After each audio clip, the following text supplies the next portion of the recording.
ఈరోజైతే నేను మైసూర్ బోండా చేద్దామని అయితే ప్రిపేర్ చేస్తున్నానండి. అసలు ఫస్ట్ టైం చేస్తున్నా, ఎలా వస్తాయేమో తెలీదు.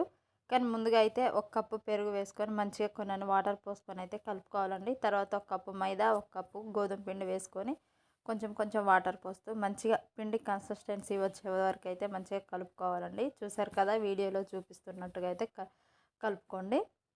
అలా కలుపుకున్న తర్వాత ఒక 10 మినిట్స్ అయితే పక్కన పెట్టుకొని తీసి కొంచెం అంత జీలకర్ర అయితే వేసేసుకుందామండి. అలాగే ఉప్పు, సోడా ఉప్పు కూడా వేసుకొని అయితే కలుపుకున్నాను.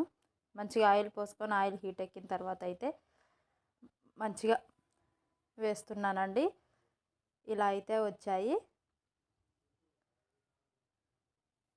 ఇక పిండి అయితే జారిపోతూ ఉందండి. ఇక వాటిని అయితే మంచిగా రావట్లేదని ఆపేసి ఇలా చిట్టి చిట్టి పునుగులు అయితే వేసానండి.